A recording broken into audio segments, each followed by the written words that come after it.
Amigos, buenas tardes. Mauricio Montión, nuevamente con ustedes, para compartirles un poquitito acerca de la esclavitud financiera. Vamos a ver 15 indicios, 15 señales que puede ser que sea una, dos, las diferentes manifestaciones que indican que uno es esclavo financieramente, esclavo al dinero, a la riqueza, ya sea porque tenga mucha, porque tenga poca, pero que no goza de libertad.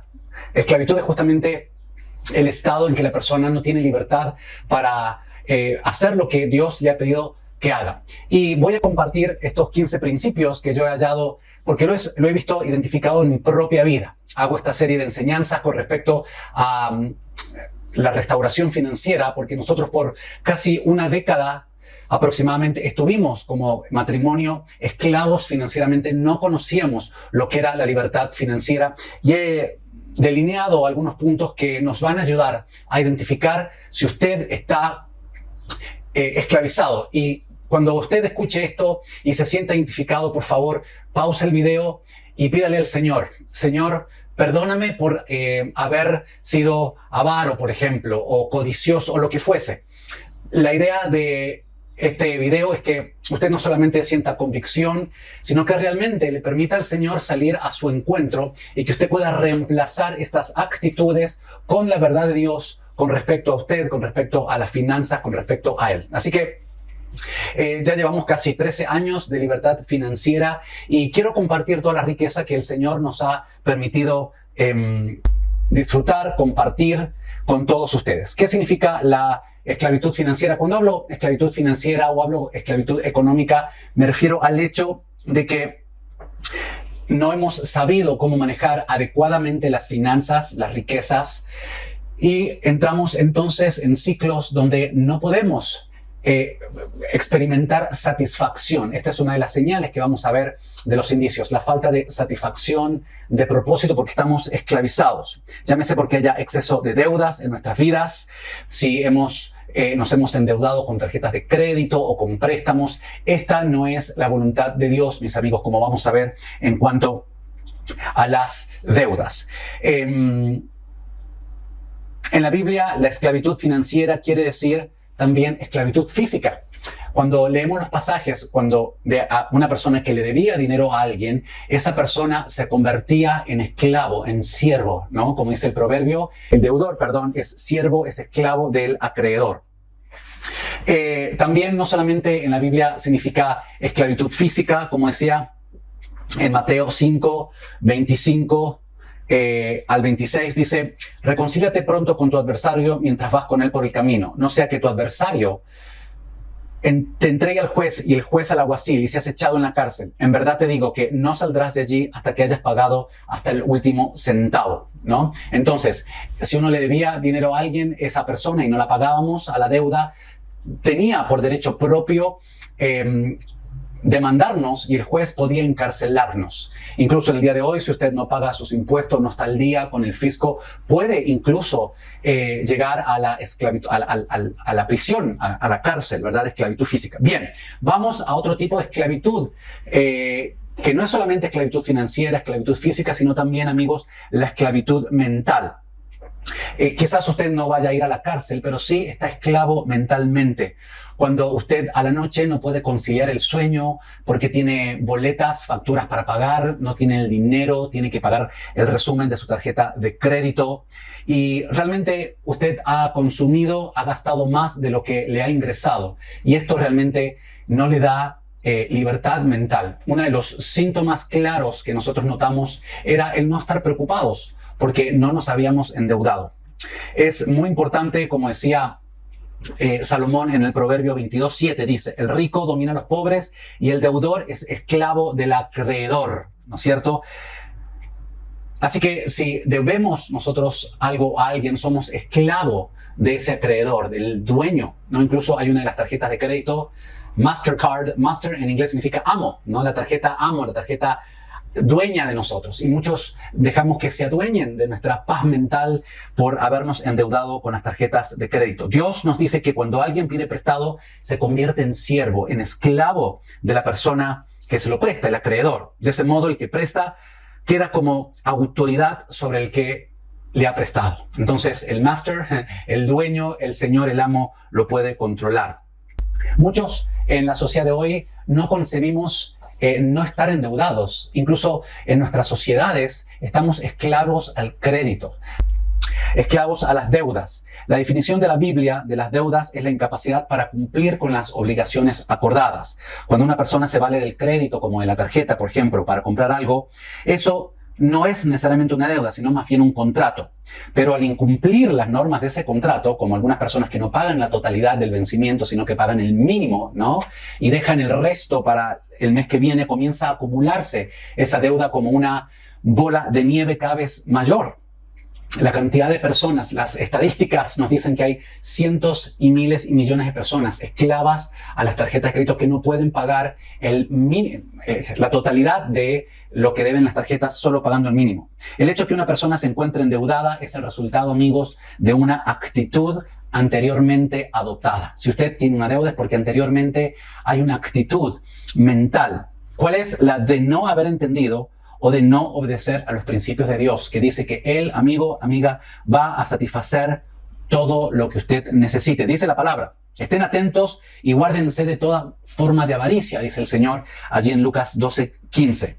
Porque aun cuando alguien tenga abundancia, su vida no consiste en sus bienes. Esto es muy importante. Cuando un cristiano sigue pidiendo dinero prestado, endeudándose con las tarjetas de crédito, sin poder en realidad disponer de los medios suficientes como para devolver el préstamo o pagar la totalidad de su resumen de tarjeta, su categoría viene a ser la del engaño, la de la avaricia y la de la codicia. No cabe duda de que este estado mental no hará otra cosa que separar a cualquier persona, cualquier cristiano, de la voluntad de Dios. Aquí me gustaría citar este proverbio de Salomón tan hermoso: el que ama los placeres se empobrecerá, el que ama el vino y los perfumes no se enriquecerá.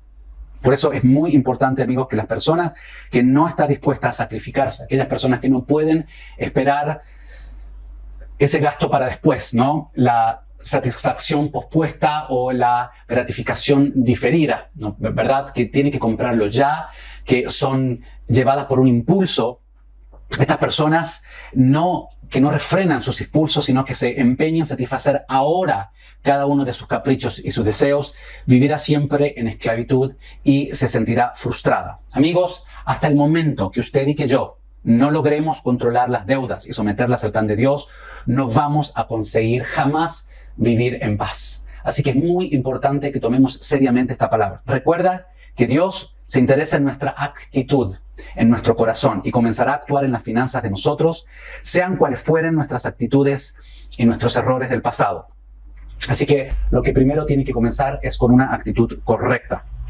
Amigo, tenemos que abrazar y aceptar la voluntad de Dios, que Él sabe cuáles son nuestras necesidades. Si realmente le confiamos a Dios todo lo que tenemos, que Él va a satisfacer todas nuestras necesidades tal como Él lo ha prometido, porque dice allí la palabra, amigos, en Lucas, claramente, porque los pueblos del mundo buscan ansiosamente todas estas cosas, ¿se acuerdan? La comida, la bebida, la vestimenta, pero vuestro Padre que sabe que necesitan estas cosas, los va a satisfacer. Dice, mas busquen primero el reino de Dios y todas estas cosas serán añadidas. Así que lo que primero tenemos que nosotros buscar es el reino de Dios y su justicia. Una de las personas más importantes, los referentes más grandes que tenemos, amigos, en la palabra de Dios, son muchos, pero queremos hablar del padre de la fe. Dios le pidió a Abraham que sacrificara su posesión más valiosa, que no era la cantidad de ganado, el oro o la plata que tenía, sino que era su hijo Isaac, aquel que él lo tuvo ya en su siendo anciano, ¿verdad? Se puede decir que este hombre amaba entrañablemente a su hijo Isaac, y a pesar de que desde un punto de vista del mundo Abraham era un hombre muy rico, nada de lo que tenía valía tanto como la vida de su hijo. Pero a pesar de ello, Dios le pidió a Abraham que tomara a su hijo, lo llevara allá a la montaña y que se lo ofreciera en sacrificio. Él le pidió a Abraham una de las cosas más difíciles. Yo cuando me pongo a pensar esto, yo no sé realmente si podría sacrificar a mi único hijo, Jonatán, ¿no? Que sacrificara este hombre todo cuanto él poseía, lo más importante, que era su hijo, por causa del nombre de Dios. Abraham podría haber discutido con Dios acerca de la lógica que tenía el sacrificar a Isaac, pero él no lo hizo. ¿Por qué? Porque era un hombre de fe. Él sabía que si Dios le había dado un hijo ya siendo anciano, un hombre mayor, sin lugar a duda le podría volver a dar otro hijo o resucitarlo de entre los muertos. Así que ya sabemos la historia, él fue contado como un hombre justo por su fe en que el Padre iba a satisfacer lo que él necesitaba. Como resultado de la obediencia, mis hermanos, de Abraham, ¿qué hizo Dios? Dios le concedió el ocuparse de la mayordomía de su reino aquí en la tierra, y por eso es el Padre de la fe. Porque no solamente amaba y confiaba a Abraham en Dios, sino que estuvo totalmente dispuesto a someter su voluntad a la voluntad de Dios. ¿Está usted, amigo, amiga, dispuesto a someter todo lo que usted tiene, todo lo que es su voluntad a la voluntad de Dios? Amigo, aquí hay un principio de mayordomía absoluta.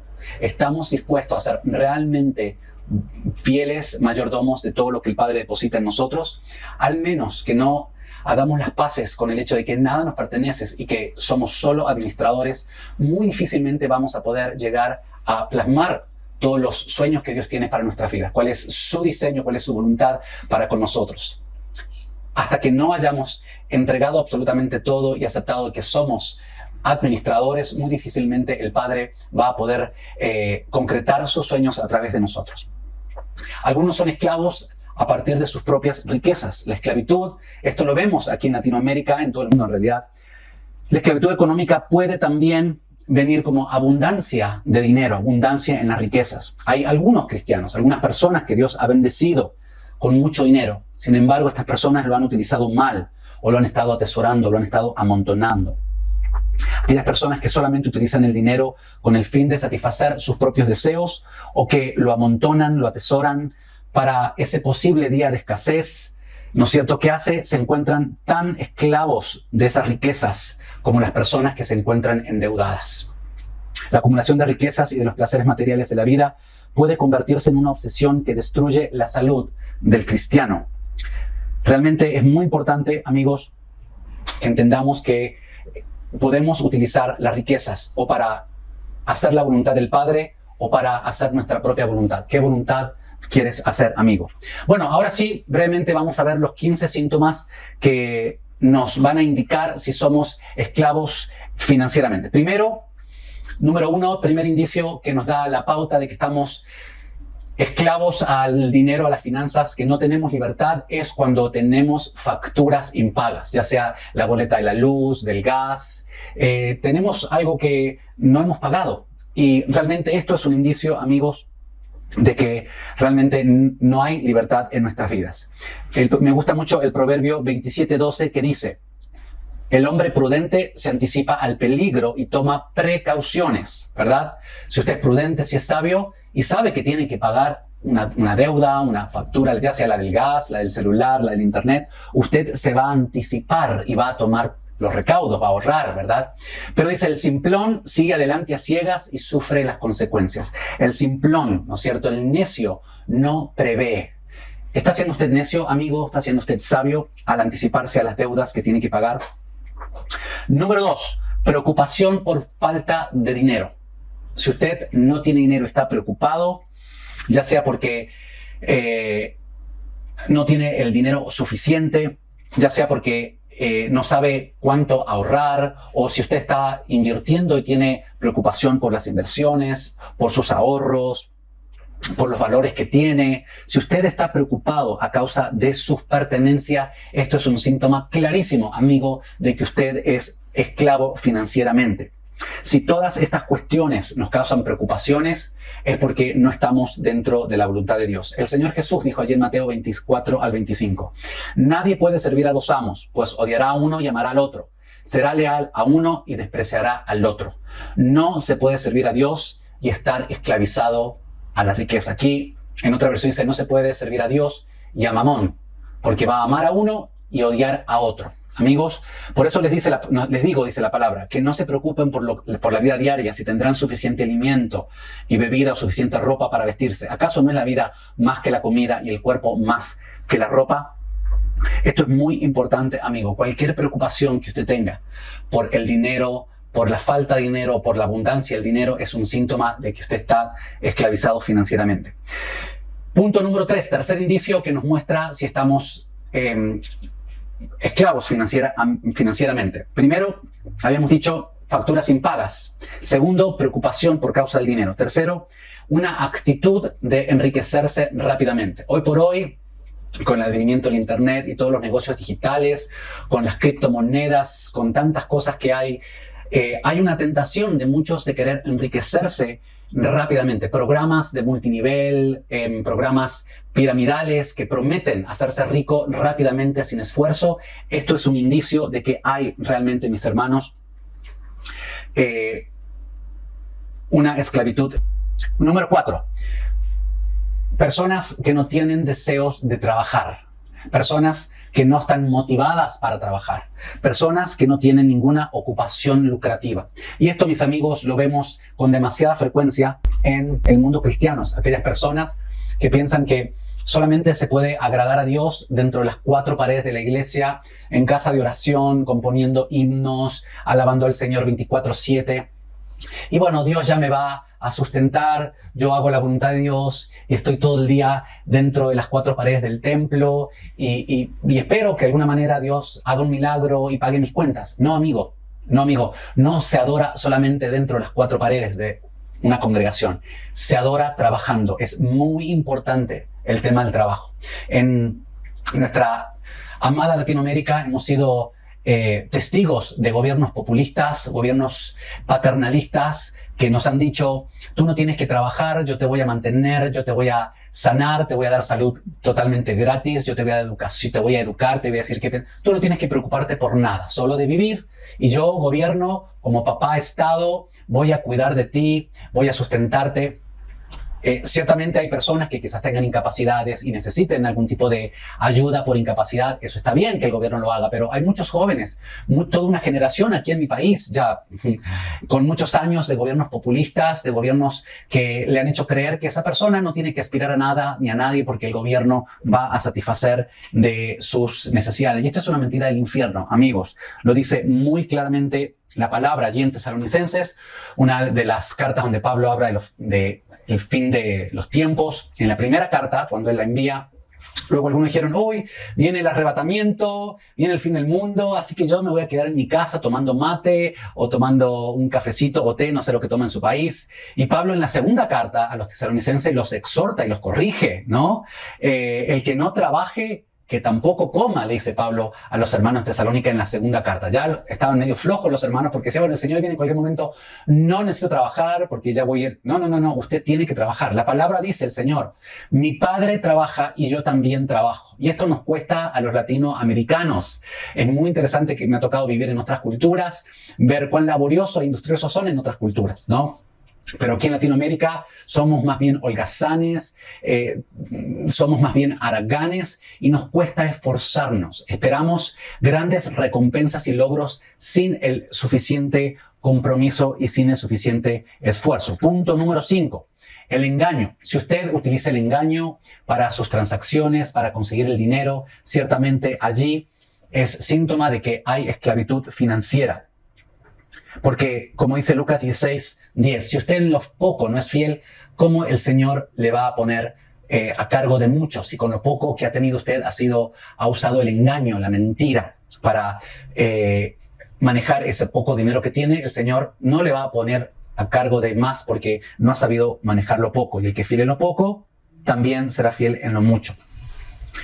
Punto número 6, indicio número 6 de que somos esclavos financieramente es cuando hay avaricia, hermanos, en nuestro corazón.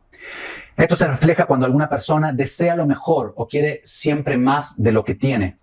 La persona que es incapaz de poner a los demás antes que a sí misma es una persona avara, que no es nunca capaz de aceptar una pérdida necesaria quizás, o que está constantemente mirando a los demás, es una persona avara. Y esto realmente es un indicio de esclavitud financiera. El cristiano que es incapaz de olvidarse de sus propios deseos para satisfacer las necesidades de los demás es egoísta y es avaro. Allí Pablo en la carta a Efesios nos dice, pueden estar seguros de que ninguna persona inmoral, impura o avara heredará el reino de Cristo y de Dios, pues el avaro es un idólatra que adora a las cosas de este mundo. ¿Hay avaricia en su corazón, amigo? Esto es un indicio de que hay esclavitud financiera. Número 7, la codicia. La codicia es querer desear lo que otros tienen. Esto es muy común. Y se da también en los círculos cristianos. Cuando estamos en el estacionamiento y tú ves que ese hermano ha sacado el 0 kilómetro, ¿qué hay en tu corazón? Gloria a Dios, ¿no? Por ese hermano, lo bendecís, estás feliz por él, o en tu corazón deseas tener eso que él ha logrado, esa casa. Siempre nos comparamos con los demás. Si hay comparación en su corazón, el desear tener esas vacaciones que tiene el otro hermano, hay codicia en su corazón. La codicia no debería caracterizarnos como cristianos. Fija tus metas y tus normas de conducta basándote en las convicciones de Dios, no en los que otras personas poseen. El tener paz y contentamiento vale mucho más que cualquier otra cosa. Pauta número 8, indicio número 8 de que usted es esclavo financieramente. Cuando hay necesidades familiares sin ser suplidas. ¿Por qué? Porque mis hábitos pasados, mis malas maneras de manejarme con las tarjetas de crédito, con la economía, me quedo sin lo suficiente para satisfacer las necesidades, que son las de comida, las de alimentos, ciertamente, vestimenta, la de cuidado, la de proveer de salud a mi familia. ¿Por qué? Porque estoy endeudado, porque no tengo el dinero provisto para las necesidades de mi familia. No he tomado la responsabilidad, no me he hecho cargo de lo que me compete. Esto es un indicio si las necesidades de mi familia y las propias no están siendo satisfechas por el mal manejo de las finanzas, es un síntoma de la esclavitud.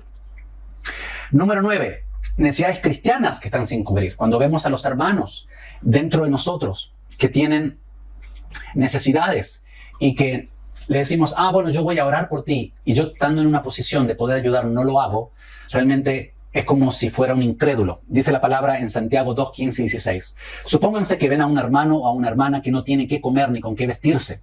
Y uno de ustedes le dice, adiós, que tengas un buen día, abrígate mucho y aliméntate bien. Pero no le da ni alimento ni ropa. ¿Para qué le sirve?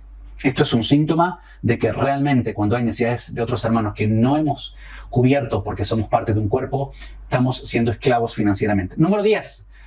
Indicio número 10 de que hay esclavitud financiera en nuestras vidas, cuando estamos demasiado absorbidos por el trabajo, cuando no tenemos tiempo para las cosas del Señor, cuando no tenemos tiempo para las familias, porque siempre hay una llamada para hacer, un mensaje para responder, alguna tarea que tenemos que hacer y el trabajo nos supera, ¿no? Y traemos trabajo a nuestra casa y seguimos pendiente del celular que nos manda mensaje, que nuestro jefe nos dice tal cosa, que yo interrumpo hasta mis horas de descanso para ocuparme de las cosas del trabajo. Esto es un síntoma, amigos, de esclavitud financiera.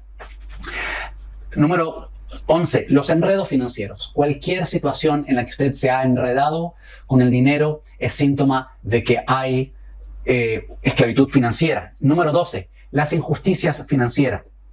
Dios dice que el cristiano será esclavo de sus finanzas cuando trate injustamente a otras personas. Esa es la clase de personas que defiende sus propios intereses, aunque sea en perjuicio de los demás. Esto es muy importante, aquellos que se aprovechan dentro de la iglesia, de las viudas, de los solteros, de los jóvenes, para cooptarlos a negocios, a enredos financieros, y tratamos injustamente a esas personas. Número 13. Ya estamos terminando. Falta de entrega a la obra de Dios. El cristiano va a ser esclavo cuando no existe entrega financiera a favor de la obra de Dios. Cuando usted no está dando el 10%, al menos, de lo que usted le ingresa, realmente no ha aprendido a ser un buen administrador. Si usted no da es porque no ha entendido el corazón de Dios, porque Dios es amor y Dios da. Tanto amó Dios al mundo que dio a su Hijo para nosotros. La palabra nos dice allí en Proverbios, hermanos, con respecto al tema de dar, dice bien clarito, pues honra al Señor con tus riquezas, honra al Señor con tus riquezas y con lo mejor de todo lo que produces. Entonces Él llenará tus graneros y tus tinajas se desbordarán de buen vino. ¿Cómo honramos al Señor? Con nuestras riquezas, dándole lo mejor para Él. El cristiano que no ha entendido que tiene que dar al menos el 10% de todo lo que el Padre le da, al menos digo, ¿no es cierto? No ha entendido el corazón de Dios y va a ser esclavo financieramente. Luego en otros videos vamos a hablar más acerca del dar, del diezmo, de las primicias, etcétera, de las ofrendas. 14. Su superioridad financiera. Si usted tiene abundancia y se cree superior porque tiene mayor riqueza, esto realmente es un síntoma de esclavitud. Ciertamente es importante que usted sea responsable de aquello que el Señor le ha entregado. Pero dice la palabra, tratar a otros como superiores a uno mismo. No creerse uno superior por tener mayor posición económica y tener mayores riquezas. Y finalmente, estar resentidos financieramente. Aquellas personas que realmente se sienten resentidos con Dios. Dios, ¿por qué no me das ese auto? ¿Por qué no me das esa casa? ¿Por qué no puedo tener esas vacaciones en el Caribe? Y realmente hay un resentimiento en su corazón, es porque no ha entendido la gracia de Dios y está resentido financieramente. Amigos, finalmente, ya para resumir, la esclavitud financiera se puede producir no solamente cuando hay una falta de dinero, sino también cuando hay una abundancia, cuando hay exceso de dinero, o por haber mal entendido o mal interpretado lo que Dios nos ha dado. El continuar moldeando nuestro nivel de gasto para superar nuestro nivel de ingreso dará como resultado esclavitud financiera, y tener que pedir dinero prestado es la manera más corriente, más común hoy en día de convertirnos en esclavos, amigos queridos. Es muy importante que entendamos que las deudas no son el camino de Dios para la libertad financiera. Muy por el contrario, las deudas provocan esclavitud financiera. Ahora, me preguntará usted, Mauricio, ¿todas las deudas son malas? No, no todas las deudas son malas. Ciertamente no nos conviene, ¿verdad?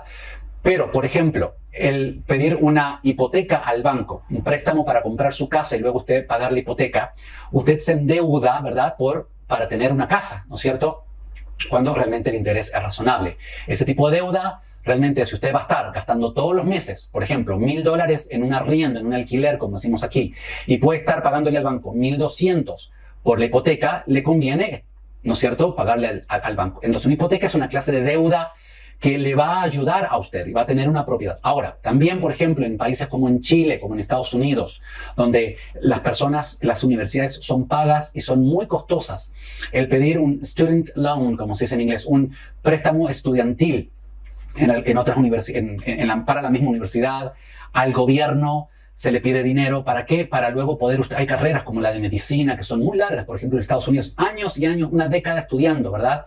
Hay gente que termina endeudada en cientos de miles de dólares, a 15, 20, 30 años, pero esa deuda estudiantil, ese préstamo, le va a ayudar luego a usted a tener una carrera.